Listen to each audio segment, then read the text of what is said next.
No, a plan B is always necessary in Washington. But look, the reconciliation process is to get around Senate rules and the need for 60 votes in the Senate to pass legislation. And it's been utilized before, but like you just said, and like Vice President Vance said, it's highly unlikely you get 2 reconciliation bills out of the same Congress. It's very difficult to achieve that. In fact, it's a very difficult and high hurdle to achieve 1. So the president is now opined through his vice president to say he does have a view. Everybody wants President Trump to jump in and define the very particulars of a tactic. He doesn't care about that. He wants to get his policies enacted in whatever form they can be enacted, like any president. Sure. And he is as versed in legislative politics on the procedural pieces as any president, right?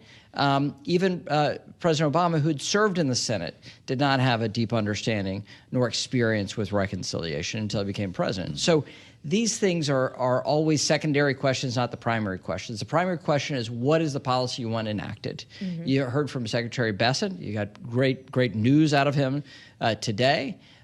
You've now heard from the vice president. They have a view. They want 1 bill. They want to maximize that 1 bill, which means that 1 bill will not be fast, which is what Senator Thune, Majority Leader Thune, was trying to achieve. And Senator Graham is saying, let's get policy wins fast and show progress.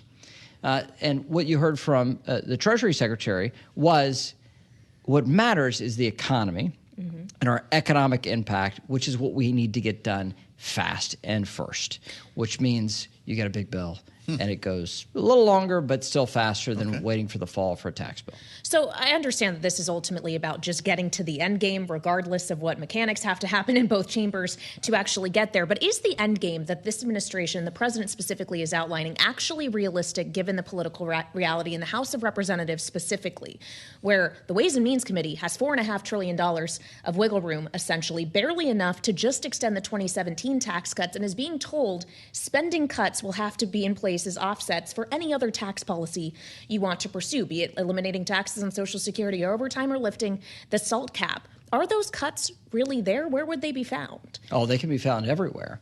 We did this. Do they have to go to Medicaid, which the president said he doesn't want to see? Well, there's a lot of waste and a lot of government as the Doge TikTok is going around. But let's step back. When the federal government is spending dramatically more than it's ever spent before, our debt is dramatically more than ever before, and our structural deficit is quite severe, especially we've had the worst deficits of our nation's history outside of wartime in the last decade. This is the thing that needs to be fixed for us to be economically prosperous for the long term. So you do need to get governmental savings, and you do need to have a restriction on the tax plan. We went through this in 2017 for the original Trump tax cuts. You had to actually put a fence around the number and then contain policy within that fence. That was a Senate operation. Now you're seeing the White House in this game and the Treasury in particular in this game to define what that looks like, because we have a map for treasuries and treasury auctions that will make your eyes water. The volume and the dollar amount of indebtedness and this interest rate reset the American people are going to face for the cost of our government.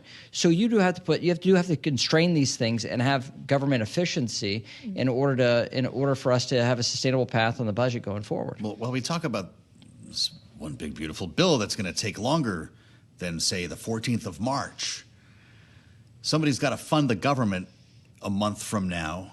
A continuing resolution gets the Freedom Caucus upset.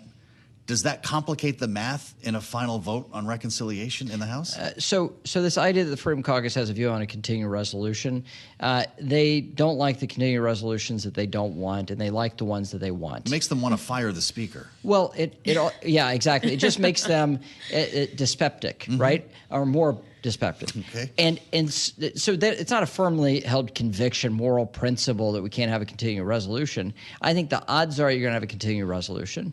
And second to that is a government shutdown. This is my view from outside. Look, Sure. Just my view.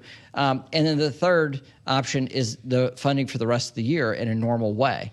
I think that has the lowest Now we're chances getting of wild. happening, Yeah. right? You have a higher likelihood of a government shutdown than a normal appropriations process, given where Hill Democrats are, and they are necessary for government funding. Wow. Reconciliation stands separate as a Republican-only proposition. Government funding has to be bipartisan, requires 60 votes in the Senate. That is a difficult and mighty nasty beast. Wow. Well, speaking of mighty nasty beats, I want to return to the conversation of the debt and deficit and your talk about efficiency, because we were just hearing from Stephen Miller in the White House press briefing about this notion of the Doge dividend, of taking some of those savings that they're working so hard to find and just funneling it back to taxpayers. And I wonder what you think of that notion. Why not just put it all toward paying down the debt? Well, I think they want to connect this back to the American people. And I think this is a visible manifestation of that goal. But I think the better way to explain this is that we need to pare down the cost of government to save the American people money. This is a literal way of showing that. I don't think it's the most effective way. I think we need to be more aggressive with the tax cuts if there's a Doge benefit. That would be the way to see this. Do Republican voters want a check in the mail, though? The association of getting checks from the Biden administration brings Stinnies. it brings you back to COVID. Why not pay off the deficit since that was the job? Or is it, in fact, proof of performance? You know what? I got my money back. That's why I voted for it. Yeah, I think it's proof of performance. I think that's the motivation behind it. And so stepping back from the literal mechanism of this, the point they're trying to make is that the taxpayer actually benefits. We have federal salaries that are much higher than the national median salary for the American people funding the government. That's out of whack. We have a federal government that has the highest head count we've ever had outside of wartime. That is out of whack. We don't have the ability to pay for government even if we doubled tax rates and doubled tax income, we would still have a deficit. So we actually do need to pare down government spending. It is a priority for the American people. And they're just trying to they're trying to explain this to the American people that it does matter to them. That's what I hear out of it. I want to ask you about something else, Congressman, that has been dominating the news in the last several days, and that is the now started negotiations, or at least very initial early talks to end the war in Ukraine, talks to which Ukraine itself was not invited, and we now have the president referring to Ukrainian President Zelensky as a dictator. Do you see this as a means for negotiation, a setting of a different kind of stage to bring Putin on side, or is this a signal that President Trump actually intends to not allow Ukraine to pursue the kind of deal that it wants to pursue? Well, first, President Trump campaigned on this. This was a campaign pledge that he would end the war in Ukraine. Now, I voted to arm Ukraine. Free peoples wanting to remain free against oppression, I think, is a vital national interest of the United States. A land war in Europe does implicate the United States in the global economy. We have enemies abroad, and we need to be serious about it. And that's how I voted in Congress.